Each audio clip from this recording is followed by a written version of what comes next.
This is the Big O Show. This is the Big O Show.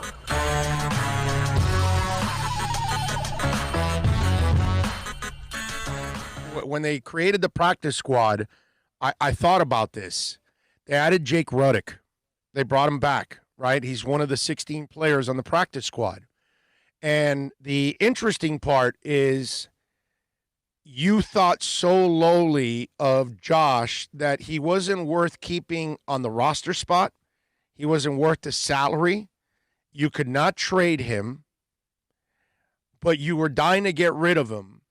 And the way the coach talked about him, I don't know if you caught the press conference a couple of days ago. You know, he tried to be as decent as possible about the release, but he clearly was telling us that he just doesn't fit what we do. And I don't know what it is, but he ended up clearing waivers. And when you then go with Jake Ruddick as your third QB, then that tells me that the difference between, in your eyes, as a coaching staff, as an offensive coordinator, as a quarterback's coach, as the general manager, because these are all the players in this decision. It's Flores, it's Chris Greer, right? Those two guys make the final decision, but they're going to go to Chan Gailey, and they're going to go to the QB coach, and they're going to talk to all of them, and they're all going to go, well, what do you think about this? And what do you think about Jake Ruddick? And it's like, well, you know, there's really not much of a difference between the two guys.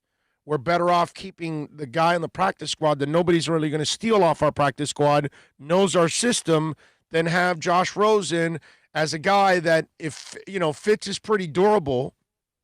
If Fitz doesn't miss any time, by the end of the season, we're playing Tua, not Rosen anyway. Because clearly Rosen didn't make the kind of progress this offseason and in their short training camp to say, oh, my God, Rosen is balling out. We got to keep him. We got to, let's give him the first opportunity when we do have it so we can really get our picks back. No. None of that. So it really, when you see Jake Ruddick on the practice squad, to me, that's the ultimate indictment on really how they felt about Josh Rosen. So no matter how much some of you may liked him, I liked him, we're wrong. For now, we're dead ass wrong. Maybe the Dolphins are wrong. Maybe Josh Rosen's light goes on this year, next year, who knows? Maybe it never goes on. Time will answer all for those of us in the Josh Rosen debate, whether he can play or he can't play or whatever. You know what I mean? Because people are still going to feel, and rightly so, that he has not really gotten a true shot in Arizona or even here in Miami. And you know what? To a certain extent, that's a fair assessment. That's a fair discussion to have. But it's up to you to create those kind of opportunities.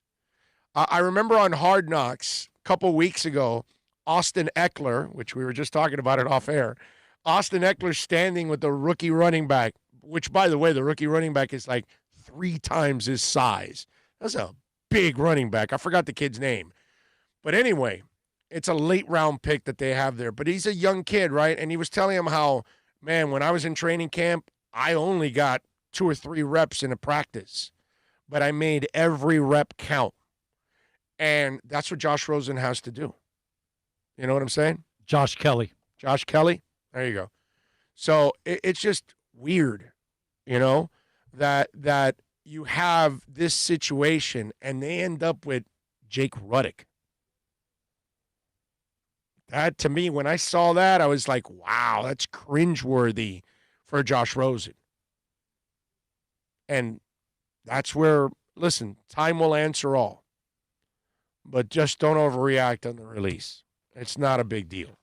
It really isn't. What I like is, hey, look, Antonio Callaway. You saw that on the practice squad? Florida kid, first-round talent type that fell to the 4th round, I think it was. Cleveland drafted him. He was still a punk and a dirt bag, and he unfortunately ends up getting cut because he's an idiot. Apparently, he has now done everything he possibly can to straighten out his life, to stop being immature, to grow the hell up. And we'll see. And that's that. I love that gamble by Miami because it's a practice squad guy. If he plays well, if he wants to show his character, he's a local kid. You know, if you want to listen, unless you got other talents, Antonio, if you could be a doctor, if you could be an engineer, if you could be a CEO, a top salesman somewhere, if you have another skill set, then bless you, brother, then go ahead. But if you have no skill set that's outside of football and you're going to end up somewhere going, would you like fries with that? Well, then you need to get your ass in gear. And let me tell you something. You know, Preston Williams had all that baggage in college, and that's why he fell out of the draft, and Miami took him, and everything has panned out for them. Antonio Callaway has done everything to screw his career up at Florida and in the pros. Hopefully he got the wake-up call. If he got the wake-up call, he's young enough that he can be an incredibly impactful player on this team. You have Preston Williams and Devontae Parker healthy, okay? And Antonio Callaway figures stuff out, and he becomes your third guy, along with Jakeem Grant and Isaiah Ford. Holy crap. You will have one monster receiving core. So it's really interesting, the Antonio Callaway pickup. I really like the gamble on their part. They're not using a 53-man roster spot. They're using a practice squad spot. It's beautiful. They kept Kirk Merritt and Matt Cole also as wide receivers. Chris Myrick is their tight end. They got one running back on the practice squad, Salvan Ahmed. They've got offensive lineman Jonathan Hubbard, Duvel Quirios Neto, Tyshawn Render, Benito Jones, Nick Coe, linebacker Kalen Johnson, cornerbacks Tay Hayes, Javaris Davis, and Ken Webster, and safeties Nate Holley and Brian Cole. That is your 16-man roster on the practice squad. But again, I got to tell you, I love a couple of I love one extreme gamble, and that's the Antonio Callaway one. I think that one makes a lot of sense, and it's well worth it because if you hit on it, you found yourself a starting receiver in free agency. I just hope Callaway figured it out, man. I mean, first-round talent that falls to the fourth round. You figured that would wake you up, didn't. You were still a knucklehead with Cleveland, and you ended up getting cut. Now I think this is, can you look it up, Callaway? I want to say this will be his either third or fourth season in the NFL. I think. I want to say, I think it's third. No, I think it's fourth. I think he was drafted 4 drafts ago. I think this will be his 4th year. So he's still young. And he has no mileage on him, actually. Very little mileage. You know? Hope he figures it out because it would be really, really interesting. All right, 786-322-1105 if you want to get in on the text line. That's 786-322-1105 if you want to get in on the text line. You can also reach out to us on Twitter. That's at Big O Show. Follow us there as always. And on email, if you need to reach out to me with a longer message, you want to send an audio clip of something, a picture, video, whatever, send it to the email orlando@bigoRadioshow.com. That's the other way to reach out to us on the program. Many ways. Appreciate as always. Yes. Drafted 4th round 2018. So 18, 19, 20. This is the third going season. Into his third. Going All right, into. So third season. All right. So even better. We'll get a chance. Blah, blah, blah. Dolphins, suspensions for substance abuse. Yeah. He's done a lot of. Needs to grow up.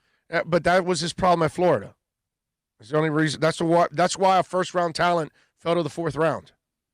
Okay? It's because of that. You know what I mean? Kane's running back we got from Cleveland. The one that skipped out of jail what was his name? Oh, Lamar Miller. Don't be Cincinnati, you mean? That's why you're like confused me. Cincinnati. Don't be like him. Right. Yes. And he keeps get your ass together, buddy. And the moron keeps getting arrested. Well, I never saw. At least he didn't skip out of jail. Man, none of us saw that coming from Lamar. Like, whatever did, bro, to keep him. No, under but you know wraps. what? You know Holy what? Crap, dude. Manny.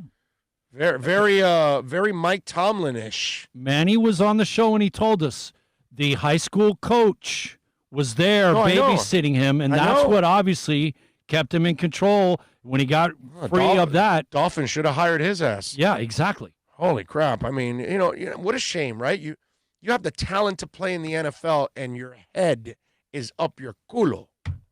You know, come on, bro. Wake the hell up. I just hope when he pulls it out that there's like not crap in his ears so he can't hear. You know what I'm saying? Clean your ears. Yeah, they named captains, by the way. They also named Fitzpatrick, as the starting quarterback, which, wow, Ryan Fitzpatrick, starting quarterback. What a shocker. Anyway, so they named him starting quarterback. No shocker there. They named the captains. Special teams, Kevon Frazier and Clayton Fejelim or something like that. Anyway, those are the special teams guys. On offense, Jesse Davis, Ted Karras, the center, and Fitz. So interesting. Jesse, not surprised. Fitz, obviously not surprised. And then Ted Karras, the center, has already made an impact and obviously going to be one of the leaders on that line. Jesse, because of tenure, and now Karras, the center, is the guy that calls all the line calls and all that. So Karras becomes the captains. On defense, very interesting development. First, Kyle Van Noy is not a surprise. Bobby McCain, not a surprise. Bobby is as cool an individual and a leader in every way, shape, and form. So I'm not surprised there. Elandon Roberts became the guy. That's pretty amazing. Elandon Roberts becomes the captain, one of the defensive captains for the Miami Dolphins. Here's a guy that came out of, free agency basically, out of nowhere to not only get a starting job, but then also become the captain, one of the captains. That tells me that he has made an impact that is amazing with the coaches and his teammates, because these are all voted by the team, not the coaches. The players are the ones that select the captains. So Landon Roberts, now you've got him with Hill Gruder and Van Noy as your starting linebackers, and Ogbog, by the way. And to have guys like this, to have a guy like this who just got there and make that kind of an impact, that tells me that they're expecting big things from him on the field, in the locker room for this team. And that's going to be really interesting. But again, we're in the second year of a rebuild. So we're going to see a lot of turnover, and you can't expect that turnover to actually, be going as planned, because Jerome Baker now finds himself as the fourth linebacker. That's crazy, man. Or fifth linebacker, I'm sorry, in this case. It's a 3-4. So Baker's not starting, and that is kind of shocking to see that a guy like Landon Roberts has kind of taken over there and become one of their leaders. That's pretty impressive.